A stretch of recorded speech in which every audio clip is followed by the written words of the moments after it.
बिस्मिल्लाहिर्रहमानिर्रहीम। अस्सलाम वालेकुम। उम्मीद है आप ठीक होंगे, खैरियत से होंगे। तैयब लोच आपकी खिदमत में फिर से हाजिर है जी। तहरीक इंसाफ के बानी चेयरमैन को तोशा खाना 2 में बड़ा रिलीफ मिल गया। इस्लामाबाद हाई कोर्ट की जानिब से तोशा खाना 2 में इमरान खान को बरी कर दिया, रिहा कर दिया। ये एक बड़ा रिलीफ है तोशा खाना 2 में। बहरल ये हुआ कैसे आप भी बेहतर समझ सकते हैं। इसमें बड़ी वजूहात है, बड़ी चेमगोयां हो रही है, बड़ी क्यास आरायां हो रही हैं। और वैसे भी केस की समाअत जस्टिस मियां गुल हसन औरंगजेब की अदालत में हुई। तो जस्टिस मियां गुल हसन औरंगजेब खैबर पख्तूनख्वा से उनका ताल्लुक है, हमारे बड़े अच्छे माशाल्लाह दोस्त हैं। तो ये फैसला जो है मैं इसको जो है यूं कहूंगा कि ये फैसला काफी हद तक मेरिट पे भी हुआ है। अब मेरिट पे कैसे हुआ है कि ऑलरेडी इसमें बुशरा बीबी की जमानत हो चुकी है। बुशरा बीबी मरकजी इसमें जो है वो मुलजिम थी। तो जब उनकी हो गई तो खान की क्यों ना होती। तो यूं खान भी इस मामले पे बरी हो गया। और लेकिन अब मामला ये है कि क्या खान जेल से बाहर निकल पाएगा या नहीं निकल पाएगा। लेकिन इसको हमारे कुछ दोस्त ये भी कह रहे हैं कि ये कहीं ना कहीं डील का नतीजा है। जैसा कि कहा जाता है कि बुशरा बीबी की रिहाई भी डील के नतीजे में हुई। और जब डील हो तो फिर इस तरह की अनहोनियां या इस तरह की चीजें हैपन हो जाया करती हैं, वाकया रूनुमा होती हैं। आप भी देखते आए हैं, हम भी देखते आए हैं। तो बहरहाल मैं तो ये नहीं कहता कि कोई डील है, क्योंकि अब डील अगर होगी तो ये हो सकता है, ये फिर पता चलेगा कि जब खान मुकम्मल तौर पे अडयाला जेल से बाहर निकलेगा। लेकिन मुझे ये नजर आ रहा है कि दूर दूर तक मुझे वो बाहर निकलता हुआ नजर नहीं आ रहा। अगरचे एक हकीकत ये भी है कि हमारी रियासत के ऊपर बेहद दर्जा दबाव है, बेहद इंतहा का दबाव है। न सिर्फ डोमेस्टिकली बल्कि सबसे ज्यादा दबाव जो है वो मगरब का है। मगरबी इस्तेमार जिन्हें मैं कहता हूँ, चाहे वो जो है वो बरतानिया हो या वो अमेरिका हो, उसके सामने आपके सामने है कि किस तरीके से वहां पे गोल्ड समिथ प्रोजेक्ट जो है वो कारगर है और वो मोटिवेट कर रहा है वहां पे न सिर्फ मुमालिक को बल्कि आलमी इदारों को कि वो जो है हुकूमत पाकिस्तान पे, रियासत पाकिस्तान पे दबाव डालें और हमें, हमारे पपेट को, हमारी कठपुतली को जो है वो बेल आउट किया जाए। तो बहरहाल देखते हैं मामलात कैसे चलते हैं। ये टोटल हमारा मामला तो इंटरनल है। लेकिन मैं एक बात आपको बता दूं कि अभी भी जो है वो खान जेल से बाहर निकलता हुआ नजर नहीं आ रहा। एक तो 190 मिलियन पाउंड का मामला चल रहा है, उसमें उसकी बरियत की दरखास्त खारिज की गई थी। जो ट्रायल कोर्ट के जज हैं उन्होंने खारिज की। और इसके साथ साथ एक और मामला भी है कि जो पिंडी में एहतजाज और धरने जलसे जुलूस हुए थे, उसमें जो तोड़ फोड़ और चीजें हुई, हंगामा रायां हुई, उसमें भी उसके खिलाफ 3 से 4 मुकदमात हैं, जिसमें अगरचे उनको गिरफ्तार नहीं किया गया, लेकिन कभी भी किसी वक्त भी उसकी गिरफ्तारी हो सकती है। एक मामला ये है।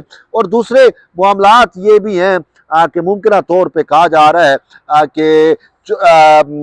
कि खान साहब को मिलिट्री ट्रायल हो सकता है। ये भी पॉसिबल है कि अडयाला जेल से उसको बड़े घर वाले ले जाएं, ठीक है, और फिर उसका मिलिट्री ट्रायल हो। क्योंकि इसके एक मरकजी मुलजिम या मरकजी साथी, मरकजी मुलजिम तो ये है जनरल फैज की बजाय, हकीकत तो ये है जनरल फैज की बजाय ये मरकजी मुलजिम है। और चीजें यही बता रही हैं कि जनरल फैज इसकी कमांड पे था और ये जनरल फैज को जो है कहता था ये कर दो वो कर दो, और वो अहकाम बजा लाता था। तो बहरहाल जनरल फैज गिरफ्तार हुए, उसका मिलिट्री ट्रायल हुआ और खबरें यही हैं कि जनरल फैज का मिलिट्री ट्रायल कंक्लूड हो चुका है। और उसमें बड़ी होशरुबा, बड़े चश्मकुशा हकायक जो है वो सामने आए हैं।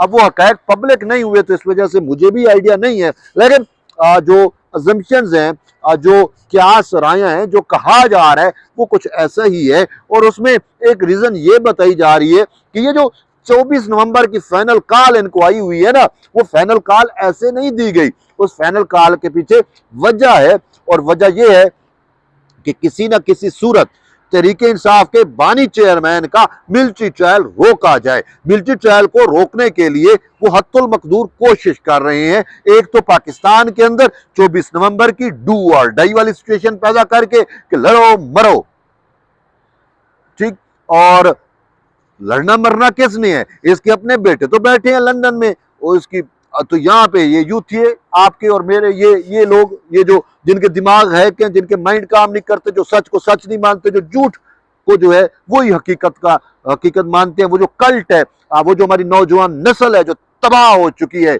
इमरान खान की हाथों, तो वो कल्ट जो है उसको ये जो है इश्तिहाल दे रहे हैं कि निकलो, डू और डाई करो, मरो या खान को रिहा करो। तो बहरहाल वजह यही है कि ये मौसूफ जो है वो नहीं चाहते कि इनका मिलिट्री ट्रायल हो। ये मिलिट्री ट्रायल को रोकने की हत्तुल मकदूर कोशिश कर रहे हैं। ये तो मैंने आपको इंटरनली बताया 24 नवंबर वाला मैटर। अब इसके साथ ही एक मामला मैंने पहले भी आपकी गोशगुजार किया था, वो ये है कि बरतानिया के जो सेक्रेटरी स्टेट हैं उन्होंने अपने बरतानवी अरकान पार्लिमान को खत लिखा है, और उस खत में वो बरमला ये कहते हैं कि इमरान खान का मिलिट्री ट्रायल नहीं होगा। वो यकीन दहानी कराते हैं। वो कैसे यकीन दहानी करा सकते हैं? वो कैसे हमारे मामलात में इंटरफेरेंस कर सकते हैं? बात बड़ी सिंपल सी है।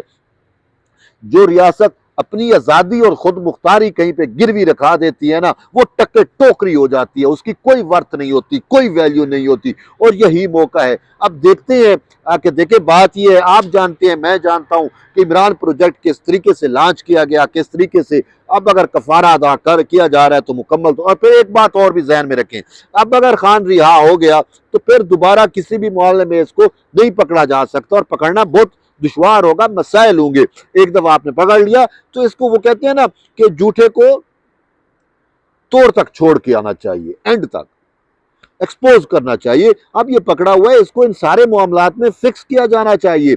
अब पता कि देखें, जनरल फैज गिरफ्तार है फौजियों के पास, और ये पाकिस्तान की तारीख में एक पहली दफा हुआ कि उन्होंने, वो इतने तो मतलब हैं कि उन्होंने अपने फौजी को, अपने ही जर्नल को, वो भी आम जैसा फौजी, कोई मेजर कर्नल नहीं, मेजर जनरल जो DGIS ही रहा, उसको उन्होंने पकड़ा, उससे तफ्तीश की, उसको कैद में रखा।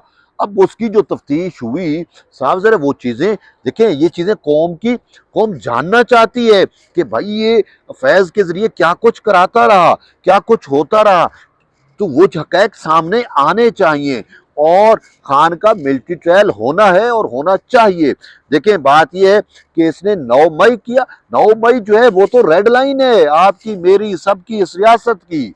वो तो भाई आपको फौज से लाख इख्तलाफ होगा, लेकिन उसका मतलब ये तो नहीं है कि आप फौज पे चढ़ दौड़ें, उसके इदारों पे चढ़ दौड़ें, उनके शोधा को की जो है वो तज़हीक करें। ये नाकाबिले बर्दाश्त है, ये रेड लाइन है मेरे लिए भी। सब देखिए, हीरो की कोई अपनी तौहीन बर्दाश्त नहीं कर सकता। इन्होंने कौमी हीरोज की तौहीन की है। इनके लिए हीरो सिर्फ खान है, बाकी सब विलन है।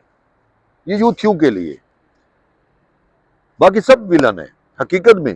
तो बात यह है कि अब अगरचे हाई कोर्ट से इसको रिहाई तो मिली है, लेकिन और भी बहुत सारे मामलात हैं। तो देखते हैं। अभी जो है वो यूथियों से यही है कि आप अभी मिठाई ना खाओ, अभी वक्त पड़ा है, इसको बाहर नहीं आने देना, और ना ही ये आएगा और ना ही इसको आना चाहिए। फितने को आजाद कर दिया तो पूरा मुल्क फितना परवरी में डूब जाएगा, गर्क हो जाएगा। हकीकत में ऑलरेडी हम और आप इसका रोना रोते हैं कि हमारी अखलाक तबाह हुए, हमारी नस्लें तबाह हुई, हमारी मीशत तबाह हुई। तो अब आप कैसे इसको बेल आउट करेंगे? और ना ही होना चाहिए। बहरहाल जुडिशरी का हम क्या कह सकते हैं, उसमें आज जो इसके प्रोजेक्ट के जजेस बैठे हैं, और इस्लामाबाद हाई कोर्ट में तो सारा इमरान प्रोजेक्ट जजेस है, और वो मोस्टली वो जजेस जो फैज़याब जज हैं, जिसको अतर मिनल्ला साहब ने लगाया था। ये वही जज है ना, अतर मिनल्ला के लगाए हुए जज है ना, जिनके बारे में ये कहता है। और अतर मिनल्ला कब, मुझे अतर मिनल्ला साहब ने खुद कहा कि आपको पता है कि मुझे चीफ जस्टिस नहीं बनाया जा रहा था, और फिर मैं कैसे बना। और मैंने दिल में सोचा, मैंने कहा सर मुझे पता है। वो बेचारे जो है शौकत सिद्दीकी, उस बेचारे का रास्ता रोका गया, उसको साइड पे किया गया, और फिर उसके बाद मौसूफ जो है इनका रास्ता ओपन हुआ, और वो भी फैज़ याब हुए, फैज़ की बरकतों से हुआ। तो बहरहाल फिर फैज़ की बरकतों से इन्होंने हाई कोर्ट में अपने ऐसे जज रखे जो तहरीक इंसाफ के बानी चेयरमैन, याद नहीं है, और बड़ा मशहूर तरीन केस है कि तमाम केसेस में जमानत इमरान खान की, और मुस्तकबिल में भी अगर कोई केस होगा उसमें भी बरियत। तो ये तो हाई कोर्ट का हाल है। बहरहाल देखते हैं। अभी मिलिट्री वो ट्रायल होना चाहिए। हमारी तो ये राय है। बहरहाल आप क्या समझते हैं, आप क्या चाहते हैं, इस मामले पे आप अपना फीडबैक जरूर दें। एट द एंड यही है कि जुड़े रहिए तैयब बलोच के साथ। मिलते हैं एक नई वीडियो में, तब तक ले इजाज़त दें। अल्लाह हाफ़िज़।